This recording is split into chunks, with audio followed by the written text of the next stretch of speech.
गर्भवती हो गई। बात समझिएगा, शास्त्रोक्त बात बोल रहा हूं, आप कुछ भी समझें। यदि कोई स्त्री दिन में गर्भवती हो गई तो लिख लो, जो स्त्री दिन में गर्भवती हुई है तो दिन में जो गर्भ स्थापित हुआ है वो बच्चा माँ बाप का और समाज का बहुत बड़ा, समाज को और माँ बाप को हानि पहुंचाएगा। दिन में शाम के समय यदि स्त्री गर्भवती हो गई तो वो नालायक ही होगा, लिख लो।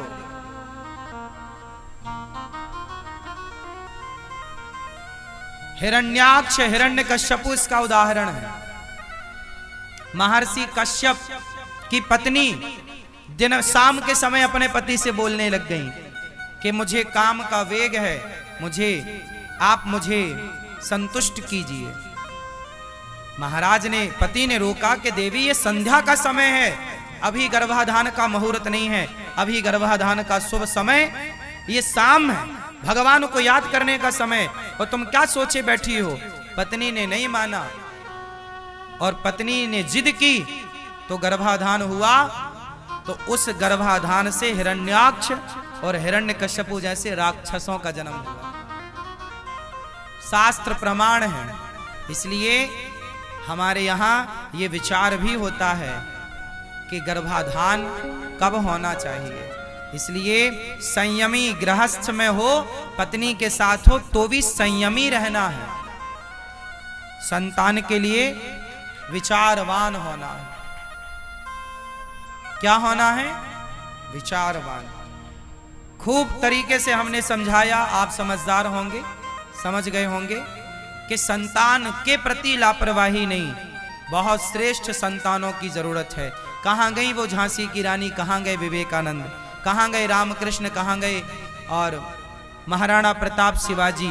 ऐसी संतान चाहते हो, समाज के हित के लिए संतान चाहते हो, अपने परिवार और कुटुंब और खानदान के हित की संतान चाहते हो, तो फिर आपको संतान से जुड़ा हर नियम पालन करना पड़ेगा। श्रेष्ठ संतान चाहिए तो अब कैसे संतान उत्पन्न करना है, अब ये विचार करना होगा। दशरथ जी ने संतान उत्पन्न करने के पहले यज्ञ किया था, पुत्रेष्टि यज्ञ, तब जाके उनके यहाँ भगवान राम, लक्ष्मण, भरत, शत्रुघ्न जी का जन्म हुआ था। जब आप यज्ञ करेंगे, सात्विक विचार रखेंगे, अच्छे राह पर चलेंगे, और जब पत्नी अच्छे विचार वाली होगी, पति अच्छे विचार वाला होगा, और दो अच्छे विचार वाले जब मिलेंगे तो जब संतान होगी तो एक श्रेष्ठ संतान का जन्म होगा, अच्छे विचारों वाली संतान का जन्म होगा। जब माँ बाप का आचार विचार ही बिगड़ जाएगा तो संतान कैसी होगी? आप विचार तो करो, माँ बाप के ही तो लक्षण आएंगे ना बच्चों में। माँ बाप से मिलकर ही तो संतान का निर्माण होता है, बोलो हाँ या ना। तो फिर माँ बाप के जैसे विचार होंगे। माँ बाप में यदि कोई बीमारियां होती हैं तो वो भी बच्चों में आती हैं, पता है आपको। मेडिकल साइंस कहता है कि माँ बाप की बीमारियां कोई हैं तो वो बच्चों में आएंगी, बोलो हाँ, हाँ या ना। फिर यदि माँ बाप में बीमारियां हैं तो वो बाप दादों से बीमारियां यदि बच्चों में आ गई तो बाप दादों के, माँ बाप के संस्कार और आचरण क्यों नहीं बच्चे में आएंगे? पूरे पूरे आएंगे। इसलिए अच्छे आचरण वाले माँ बाप हो, अच्छे विचारधारे वाले, अच्छा विचारधारा वाले माँ बाप हो। माँ बाप को चाहिए कि अच्छे बनो। विवाह क्यों होता है? बढ़िया होता है, करो विवाह, यज्ञ करो, अनुष्ठान करो, भगवत चिंतन करो। पति पत्नी शादी होए तो वृंदावन आओ, बिहारी जी का आशीर्वाद लो, कथा सुनो, संतों का आशीर्वाद लेकर अपनी गृहस्थी की शुरुआत करनी चाहिए। लेकिन आजकल के नए जोड़ा जोड़ी, लड़का लड़की सीधा बड़ी बड़ी होटलों में जाके, बड़े बड़े शहरों में, बड़े बड़े देशों में, जो जिसकी हैसियत है वहां जाता है और अपना वहां हनीमून मना रहे हैं। अरे शादी ब्याह कियो हो, नई गृहस्थी स्टार्ट हो रही है तो आशीर्वाद लो। तुमने शराबियों के, शराबी तुम्हारा मौसा, शराबी तुम्हारा फूफा, उन शराबियों का तुम आशीर्वाद लिए हो, शराबी तुम्हारे रिश्तेदार, वो आशीर्वाद तुम्हें देंगे तो खाक तुम्हारी संतान अच्छी होगी। नशेड़ियों से तो तुमने आशीर्वाद लिया। अरे जाओ संतों से आशीर्वाद लो, तीर्थों में आओ, साधुओं से, संतों से आश्रय, भगवान का दर्शन करो। पत्नी पति दोनों जाओ, भगवान बिहारी जी का दर्शन करो, बिहारी जी की परिक्रमा लगाओ, वृंदावन की परिक्रमा लगाओ, गिरिराज जी की परिक्रमा लगाओ और गिरिराज जी से प्रार्थना करो, हे गिरिराज जी हमारा विवाह हुआ है, इस जोड़ी को आशीर्वाद दीजिए और ऐसी संतान दीजिएगा जो राष्ट्र के काम आए, समाज के काम आए। हे प्रभु ऐसी कृपा। अच्छी संतान चाहो तो अच्छी मिलेगी। अब आप लोग तो बस हो जाए कैसी भी, तो आजकल के बच्चे हो तो रहे हैं पर किस काम के हैं? ऐसे बच्चे हो रहे हैं जो अपनी माँ को लेके वृद्धाश्रम छोड़ने आए हैं, ये बच्चे हो रहे हैं। ये सब वही बिना यज्ञ वाले हैं, बिना अनुष्ठान के हो तो जाएंगे पर तुम्हें ही छोड़ाएंगे वृद्धाश्रम। ना गिलास भर पानी का आसरा होगा, ना रोटी दो रोटी का आसरा होगा। तो संतान, ऐसी संतान पैदा करने से भी लाभ क्या? मेरी माँ, तुमने व्यर्थ में ही प्रसव का दर्द उठाया है, व्यर्थ में ही तुम पेट पकड़ के रोई हो। अरे पेट पकड़ा ही था, बच्चा पैदा किया ही था, तो ऐसा पैदा करती जो राष्ट्र के काम आता, समाज के, देश के काम आता। ऐसे बच्चे काहे पैदा कर लिए कि तुम कोई छोड़ने वृद्धाश्रम चलाया? ऐसे बच्चे नहीं चाहिए। कैसे चाहिए आपको? जननी जने तो भक्त जने, या दाता या सूर, या से तो बंध्या भली, काहे गवावे नूर। कैसी संतान चाहते हो आप लोग? लायक या नालायक? जोर से। तो लायक संतान का जन्म कैसे होगा? जब माँ बाप लायक होंगे, आपकी शुरुआत अच्छी होगी, अच्छे विचार वाले होंगे। अब शादी के पहले लड़की के 4 बॉयफ्रेंड हैं, शादी के पहले लड़कों की 8 गर्लफ्रेंड हैं। अब ये 8 गर्लफ्रेंड वाला और 4 बॉयफ्रेंड वाली अब ये शादी करेंगे और इनकी जब संतान होगी तो इसका बच्चा 16 साल में 20 गर्लफ्रेंड बनाएगा और इसकी छोरी तो 25 बनाएगी। भाई तुम माँ बाप भी तो ऐसे बनाते थे। जब तुमने गर्लफ्रेंड बॉयफ्रेंड बनाया है तो तुम्हारी औलाद ही तो है वो, फिर वो कितने बनाएंगे? जब आज 2024 में तुम्हारे 8-10 हैं तो वो उसके पैदा होते होते तो 2040 और 50 चालू होगा। उस जमाने का क्या होगा? उस जमाने में 10-20 से थोड़ी, उस जमाने में तो आए दिन नए गर्लफ्रेंड नई बॉयफ्रेंड होगा। तो जैसे माँ बाप, भाई बबूल का बीज गिरेगा तो बबूल ही तो पैदा होगा, और आम की गुठली यदि गिरेगी तो आम ही ना पैदा होगा। भाई जो बीज होगा वही ना फसल तैयार होगी। पेड़ बोए बबूल का तो आम कहां से आए? गाय का बच्चा गाय ही होगा, गाय का बछड़ा वो गौवंशी ही कहलाएगा और भैंस का भैंसा ही कहलाएगा, गीदड़ का गीदड़ ही कहलाएगा और शेर का शेर ही कहलाएगा।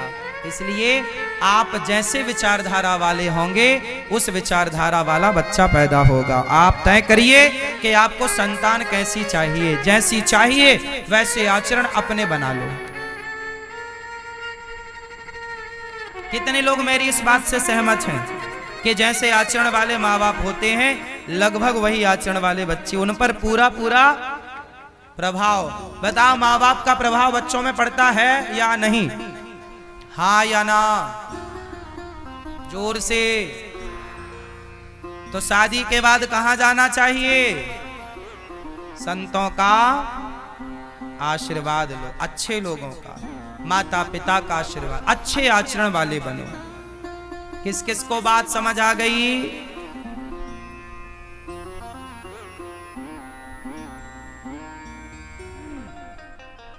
आप में से कितने लोग इस बात से सहमत हैं कि आज शादियों में सबसे ज्यादा लोग शराब पी के आते हैं? सारे बाराती शराब के नशे में, सारे नहीं मतलब 98% तो मान लो आप, 95 मान लो। और क्या लोग शराब के नशे में होते हैं? बोलो हाँ। आजकल तो बड़े बड़े शहरों में शादियों में स्त्रियां तक शराब पीती हैं। हाँ या ना? आप लोग पीते हैं?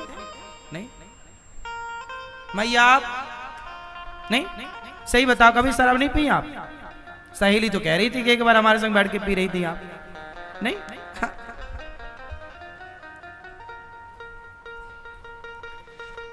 आजकल शादियों का मतलब शराब हो गया है। आजकल शादियों में जैसे लोग ना खाना पीना रखते हैं ना, बफर सिस्टम, स्टॉल लगाते हैं सब चीजों का, ऐसे एक शराब का भी अपना होता है, मैंने सुना है। क्या ये बात सही है? शराब का भी एक स्टॉल होता है जहां लोग जाके अपना शराब पीते हैं, शादी में आए हैं। अब ये शराब पीकर वर वधू को आशीर्वाद देंगे। ऐसे लोगों का आशीर्वाद लो ही मत। नालायकों का आशीर्वाद क्या चाहिए? ऐसे शराबी तुम्हें आशीर्वाद देंगे तो तुम्हारी औलाद कैसी होगी? नालायकों का आशीर्वाद भी नहीं लेना चाहिए। क्यों? आप बताओ।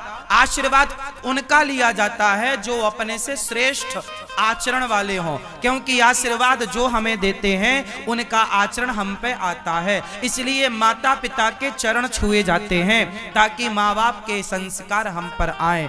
बड़ों के पांव, गुरु के पांव छुए जाते हैं ताकि बड़ों का आचरण हमारे जीवन में आए, उनकी तरह बने। अब शराबियों के आशीर्वाद से आप क्या बनोगे? आप ही बताओ, विचार करो, कर लो विचार। शराबी आशीर्वाद देंगे तो क्या बनेंगे आप? ये कौन सा आशीर्वाद देंगे? खुद तो झूम बराबर झूम शराबी हो रहे हैं नशे में। शादी विवाह में, विवाह एक यज्ञ है, इसलिए मेरी मां आप अपनी बेटी का विवाह करो, यज्ञ है।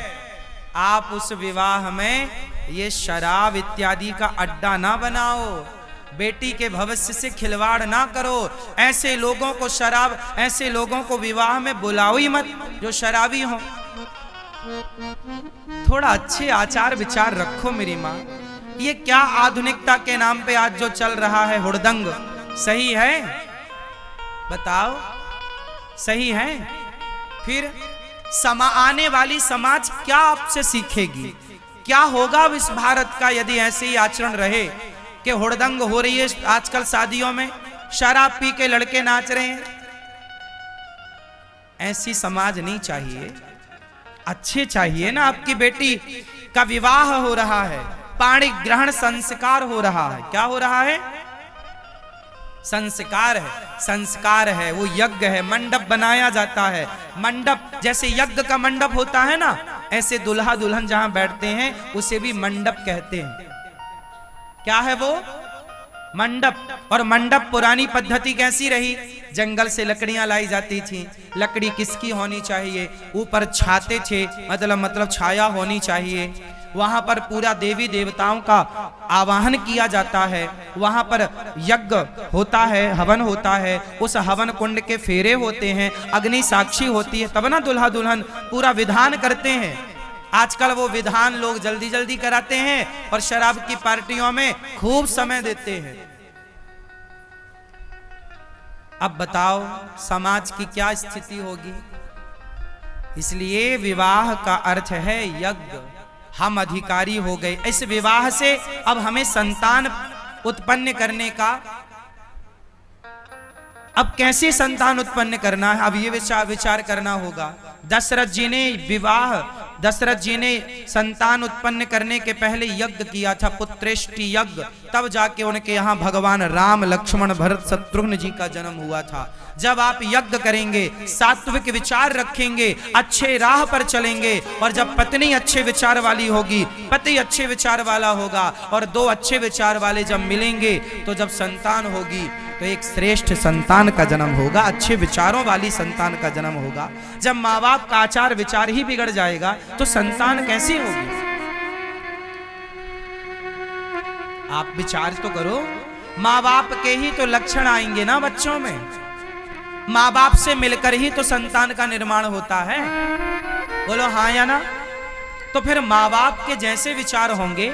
माँ बाप में यदि कोई बीमारियां होती हैं तो वो भी बच्चों में आती हैं। पता है आपको? मेडिकल साइंस कहता है कि माँ बाप की बीमारियां कोई हैं तो वो बच्चों में आएंगी। बोलो हाँ, हाँ या ना? फिर यदि माँ बाप में बीमारियां हैं तो वो बाप दादों से बीमारियां यदि बच्चों में आ गई तो बाप दादों के, माँ बाप के संस्कार और आचरण क्यों नहीं बच्चे में आएंगे? पूरे पूरे आएंगे। इसलिए अच्छे आचरण वाले माँ बाप हो। अच्छे विचारधारे वाले, अच्छा विचारधारा वाले माँ बाप हो। माँ बाप को चाहिए कि अच्छे बनो। विवाह क्यों होता है? बढ़िया होता है, करो विवाह, यज्ञ करो, अनुष्ठान करो, भगवत चिंतन करो। पति पत्नी शादी होए तो वृंदावन आओ, बिहारी जी का आशीर्वाद लो, कथा सुनो, संतों का आशीर्वाद लेकर अपनी गृहस्थी की शुरुआत करनी चाहिए। लेकिन आजकल के नए जोड़ा जोड़ी, लड़का लड़की सीधा बड़ी बड़ी होटलों में जाके, बड़े बड़े शहरों में, बड़े बड़े देशों में, जो जिसकी हैसियत है वहां जाता है और अपना वहां हनीमून मना रहे हैं। अरे शादी ब्याह कियो हो, नई गृहस्थी स्टार्ट हो रही है तो आशीर्वाद लो।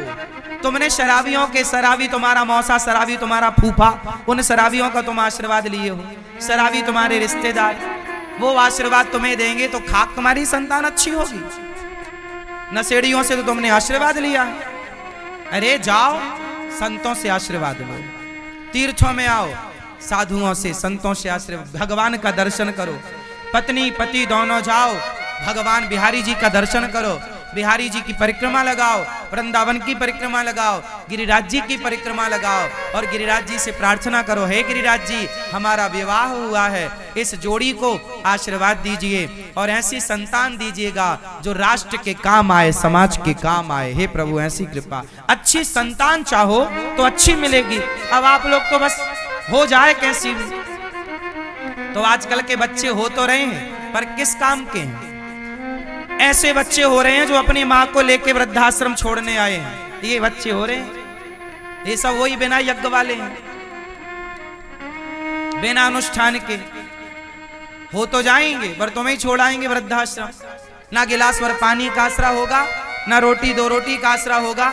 तो संतान, ऐसी संतान पैदा करने से भी लाभ क्या? मेरी माँ तुमने व्यर्थ में ही प्रसव का दर्द उठाया है।